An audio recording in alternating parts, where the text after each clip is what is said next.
Alors coucou tout le monde, je vous cache pas que là on va commencer le sac en languette de canette. Je vais vous présenter comment faire le tissage.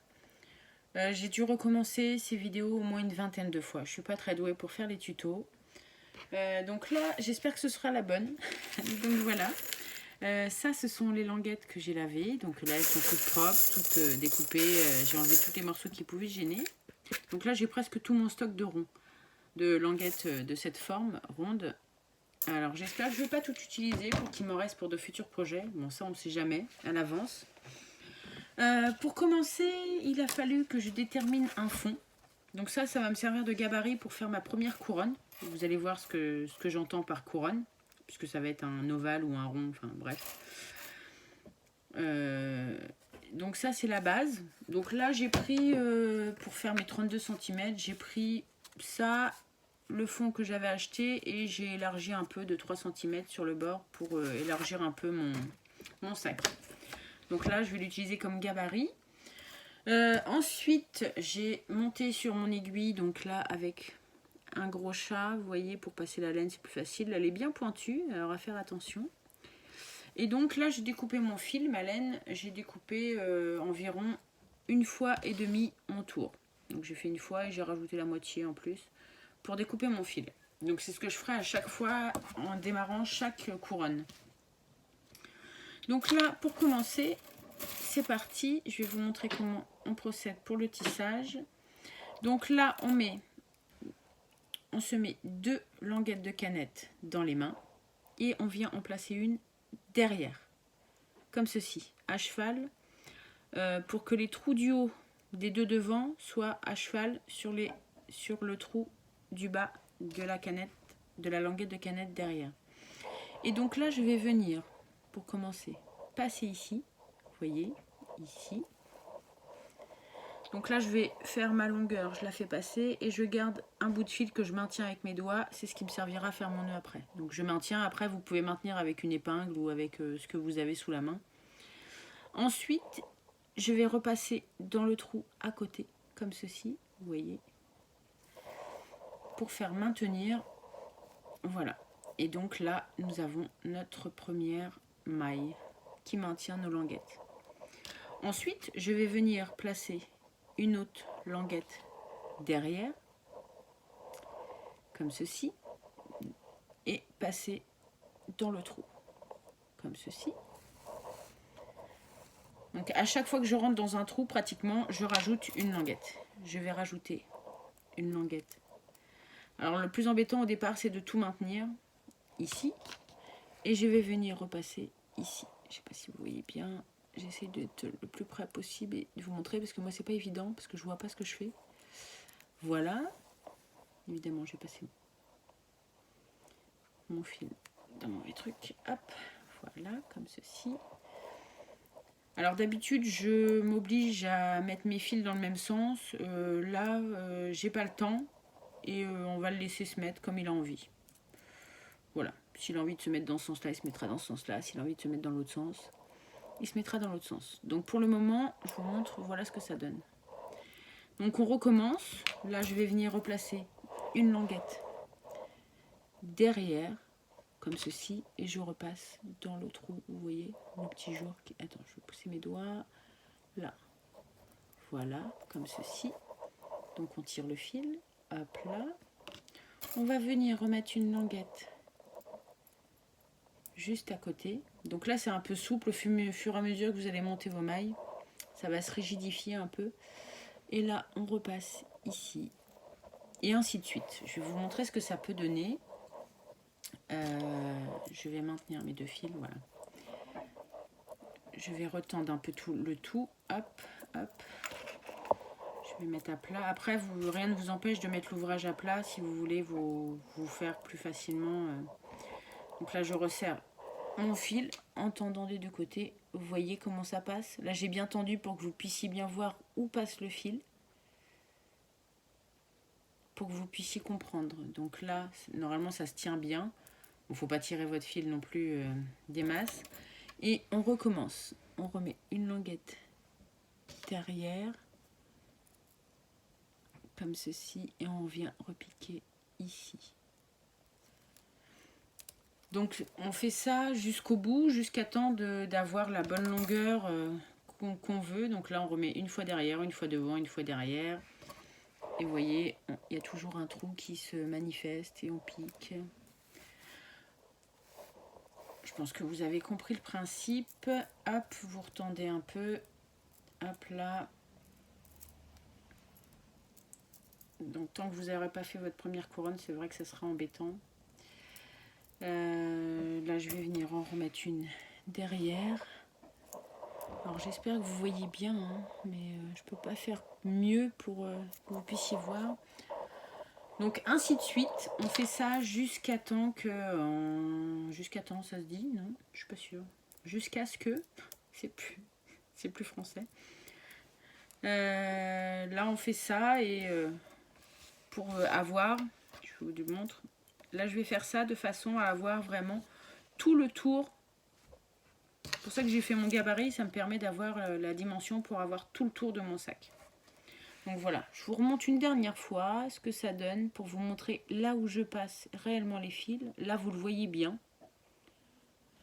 Moi j'adore ce tissage, je le trouve super joli. Donc après vous pouvez le faire avec de la laine, du ruban, enfin ce que vous voulez. Je l'ai fait moi une fois avec des fils à Scooby-Doo, c'est très joli pour un projet. Si je le retrouve, je vous montrerai. J'essaierai de vous le montrer avec des Scooby-Doo. Le rendu est plutôt pas mal. Donc voilà pour ce petit premier jet de tissage. Donc je finis ma couronne et je vous montre comment je la ferme et après comment je redémarre. Alors à tout de suite. Alors je suis de retour vers vous. Donc là j'ai fini. Je me suis arrêtée ici. Donc si on reprend notre début, vous pouvez voir que j'ai une languette du bas qui dépasse. Donc pour terminer, je dois avoir la languette du haut qui dépasse pour avoir l'opposé. Donc là j'ai bien pris la référence, j'ai fait le tour comme ceci. Je vous montre brièvement parce que c'est un peu galère à faire. J'ai fait le tour de mon... pour savoir à peu près la dimension qu'il me fallait. Donc là je suis plutôt pas mal. Et pour terminer, donc on va venir superposer notre fin. Alors c'est là que c'est galère, hein. On les superpose, on les met bien à plat et on va venir finir notre maille. Alors c'est pas évident à vous montrer, voilà, j'ai superposé tant bien que mal et je sais que je dois venir le fixer ici. Donc je vais venir hop, faire ma maille de fin. Je vais reposer à plat devant vous. Je vais vous baisser un peu, voilà. Et donc hop, je vais mettre ma couronne à plat sur l'envers. Et là, j'ai un petit problème. Oh, j'ai pas passé au bon endroit.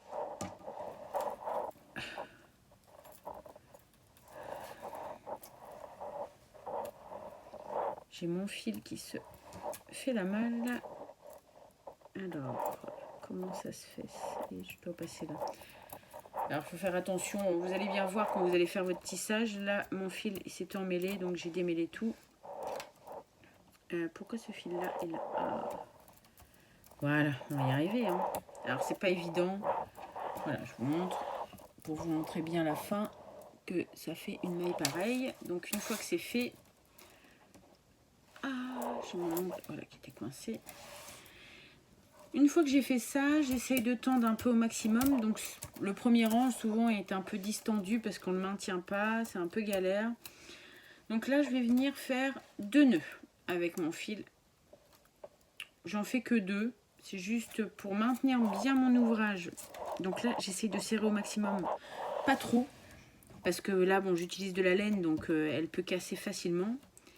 J'essaye de serrer au maximum et je fais mon deuxième nœud.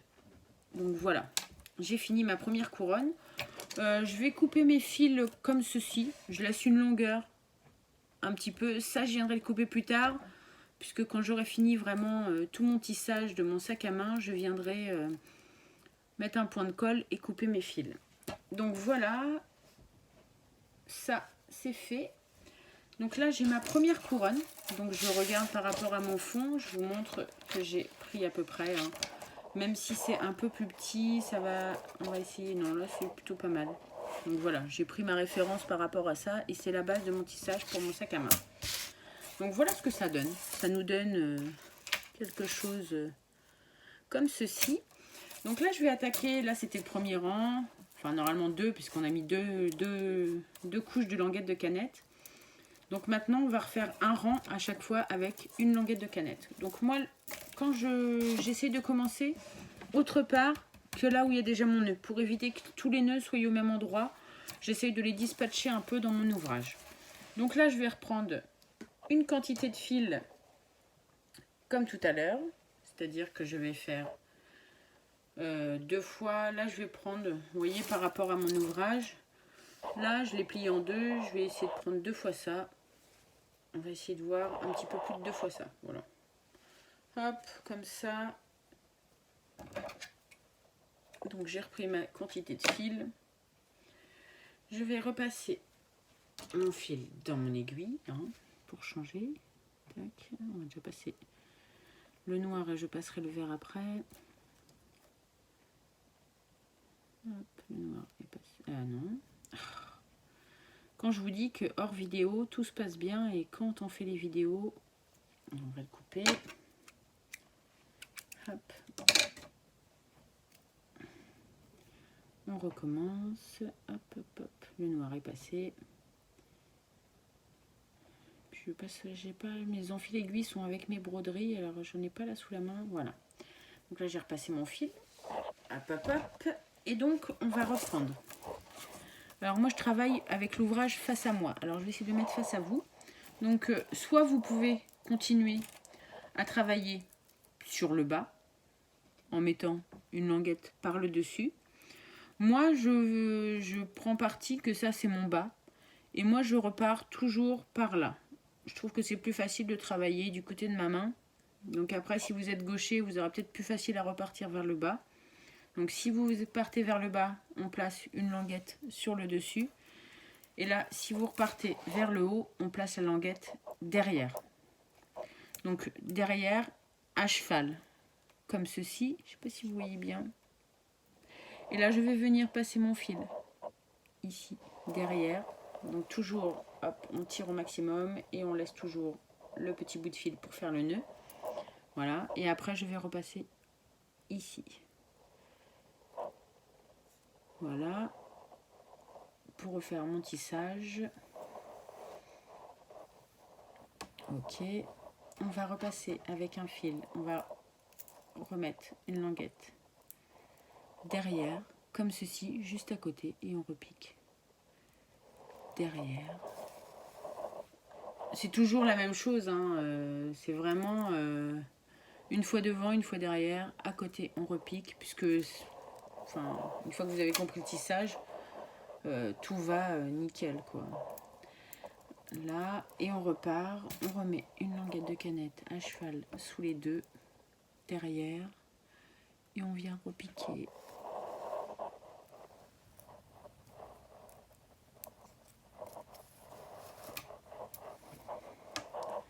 Comme ceci, même opération, on reprend les deux d'après. Donc déjà là c'est plus facile, il y a beaucoup moins de choses à maintenir et là vous allez voir que votre projet va commencer à prendre forme et à se rigidifier un peu. Pourquoi j'ai un nœud là? Qu'est-ce que j'ai fait? Ah non, c'est le bout de fil, je vais dire pourquoi j'ai plusieurs fils là, mais non. Voilà, hop. Tac. Et on repart à côté. Et ainsi de suite jusqu'à ce que vous ayez fait la totalité du tour en fait. De votre couronne. Voilà, je vous fais la dernière et je vous montre. Donc là, je vais faire ça jusqu'au bout. Et puis, je vais fermer par un nœud, pareil. Et après, quand je vais reprendre le prochain rang, là, je vous montre ce que ça donne. Donc, je vais retendre un peu. Hop. On va resserrer un peu. Hop là. Donc, voilà ce que ça donne. J'ai attaqué mon deuxième rang. Voilà. Donc là, j'augmente. J'aurai à continuer comme ça. Et après, quand j'ai fini mon tour, que j'arrive ici, donc avec ce fil-là, je fais un nœud. Et après, quand vous reprenez le prochain rang, c'est la même étape, vous remettez derrière et ainsi de suite, jusqu'à temps que vous ayez la hauteur que vous désirez. Donc là, c'est ce que je vais faire. Moi, je vais vous reprendre dès que j'aurai fini la hauteur que je désire. Donc, j'espère que vous avez compris. N'hésitez pas en commentaire à me poser des questions si vous voulez des informations supplémentaires. Après, je vois pas comment je peux vous expliquer plus clairement. Mais bon, j'essaierai de faire du mieux pour vous aider à comprendre au mieux ce tissage. C'est un tissage qui permet d'avoir une certaine rigidité. Parce que si je le crochette directement, ça peut rester mou, alors que là, je veux un sac qui ait du maintien. Donc voilà. Alors sur ce, moi je vous dis à tout à l'heure. Alors, je suis de retour vers vous. Donc j'ai avancé un peu le projet. Là, on est quelques jours après. Ce que je vais vous montrer, j'ai utilisé pas mal de languettes de canette. Je vais vous montrer, hein. Le saladier a beaucoup baissé. Vous n'avez pas l'impression, mais moi j'ai vu que le stock avait beaucoup baissé. Donc voilà la partie centrale de mon sac. Voilà ce que ça donne. Je vous montre. Alors j'adore ce tissage là. Je trouve que c'est super hypnotique. J'adore ce tissage. Là il est vachement rigide. Un peu souple, là je peux le mettre debout. Je sais pas si vous allez bien voir, ouais, vous voyez qu'il tient debout facilement. Donc là, par rapport à mon fond, si je le mets, alors vous n'allez pas voir le sac entièrement, je vais essayer de vous monter un petit peu, mais c'est un peu bazar, sur le bureau. Là, si je mets mon sac par rapport à mon fond, on est pas mal. Donc là, je me suis arrêtée ici, j'ai pas fait plus haut. Là, je ne sais pas quelle mesure j'ai fait. Je vais mesurer avec vous pour savoir la hauteur à peu près que j'ai mis en languette de canette. C'est juste pour vous donner une petite référence. Moi, j'ai pas voulu faire plus parce que je vais faire une partie au crochet en bas et en haut. Là, je suis à 22 cm. 22, et si je le tire, je peux être à plus parce que vous voyez, c'est très élastique. Le tissage, si vous faites ça, je ne sais pas si vous allez bien voir, vous voyez, c'est très lâche. Donc en fait, quand on va le poser, il va se tasser. Et quand on va le prendre par les poignets, il va s'étirer.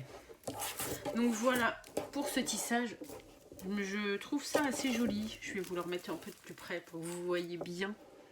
On voit bien là, si je vous mets comme ça, vous allez bien voir les couleurs au niveau de là, du noir et du vert. Donc là, ce que je vais faire mon bas. Puisque c'est le bas, c'est là où j'ai mis les languettes en bas comme ça. Le haut, c'est vraiment la partie la plus jolie.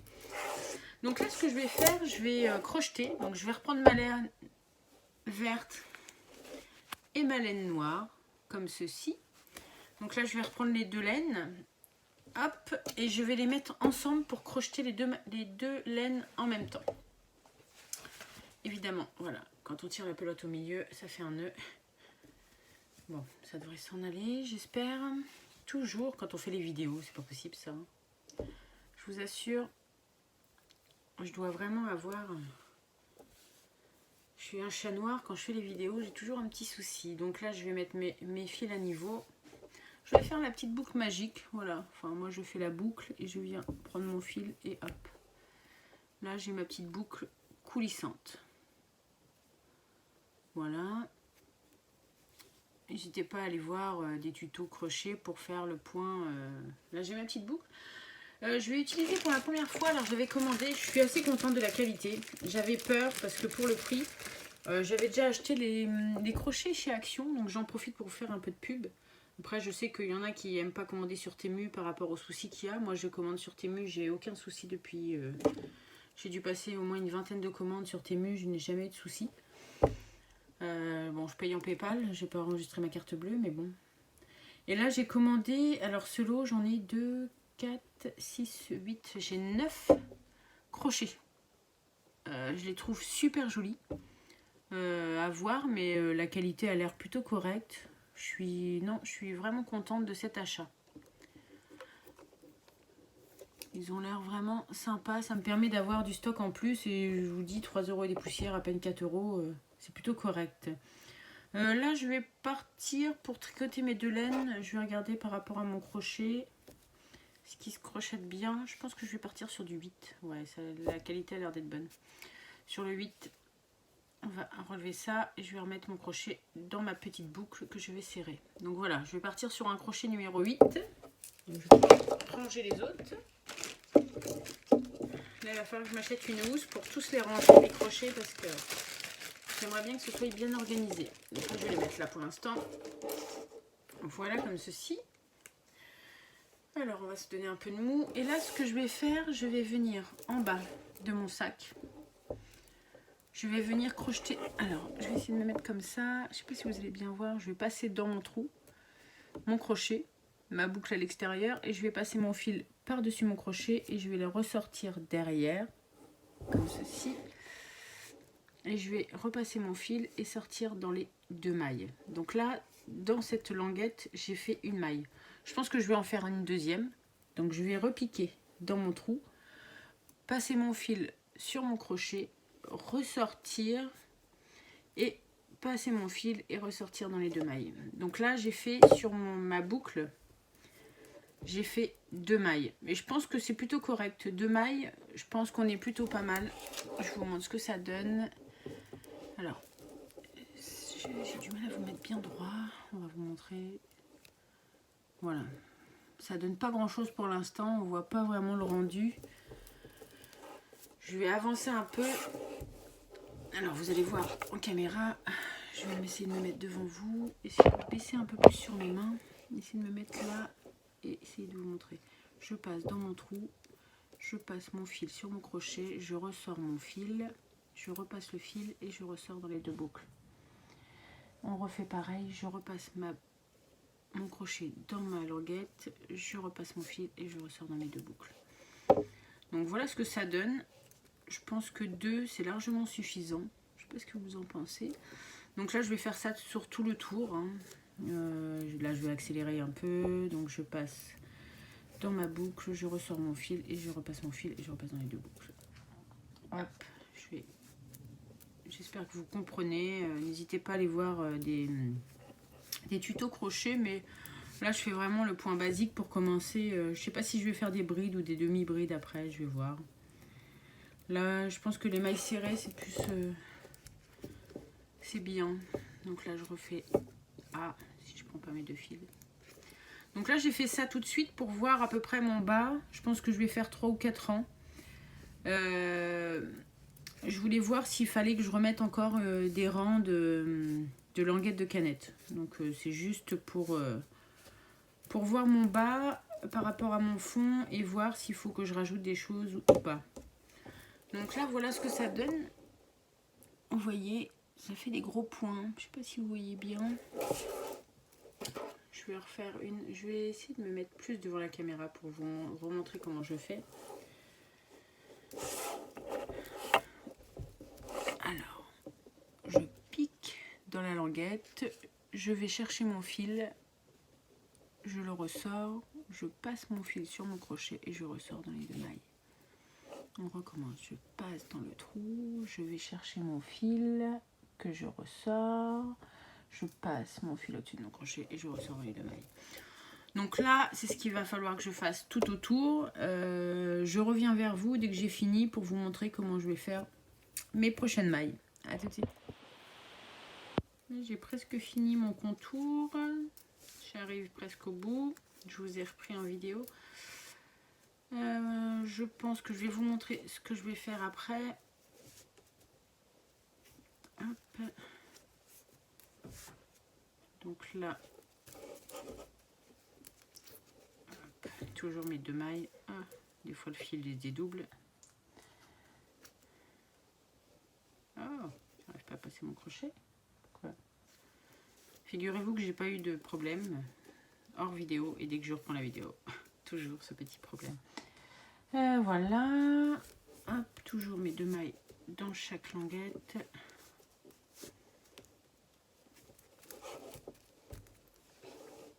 Il me reste plus que 4 mailles à faire.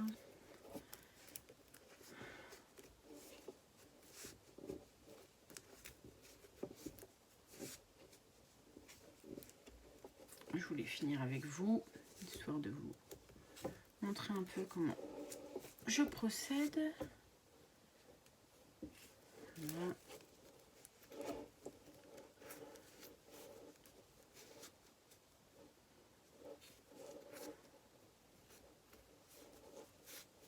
Alors des fois c'est un peu dur à rentrer parce que la canette est rigide, la languette de canette est rigide, donc c'est un petit peu galère.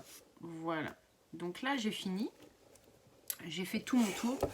Je sais pas si vous allez bien voir là ce que ça donne. Voilà, j'ai fait vraiment tout le tour. Donc là, je vais refaire plusieurs tours. Donc je vais piquer dans mes mailles pour obtenir, je sais pas combien de tours je vais faire pour obtenir quelques centimètres. Alors, au lieu de piquer, je vais piquer sous mes mailles. Alors là, je sais pas si vous allez bien voir parce que vu que j'ai utilisé de la double... Alors, si j'arrive déjà à piquer, moi, ou dans le bord de ma tresse, ou alors je vais piquer dans les bords.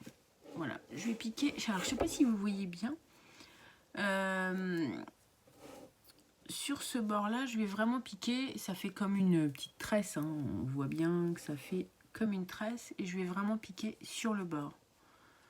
Sur le bord. Et je vais passer mon fil, pareil, on va faire le même procédé. Je passe mon fil et je ressors. On repasse, je passe mon fil, je ressors, je repasse mon fil et je ressors. Je passe sur le bord, je passe mon fil, je sors, je repasse mon fil et je sors dans les deux boucles. Donc je vais faire ça tout le tour pour avoir la longueur... La hauteur, en fait, je vais faire quelques centimètres. Je vais faire plusieurs fois le tour jusqu'à obtenir peut-être 3 ou 4 centimètres. Je vais voir par rapport à ce que je veux faire. Je veux pas que ce soit trop grand. Donc ça va peut-être faire 3-4 tours. Je vais faire ça. Moi, je vais vous publier cette vidéo. Je pense que je vais vous reprendre pour faire le fond. Vous montrer comment je vais faire en haut parce que je vais faire le même principe qu'en bas. Mais en intégrant les poignets. Donc je vais me faire des points de repère pour intégrer mes poignets. Voilà, donc là je vais vous montrer le début de la confection de ce sac en vidéo. Moi je vous retrouve pour la prochaine vidéo et pour le prochain tuto, pour la suite du sac. Alors, bye!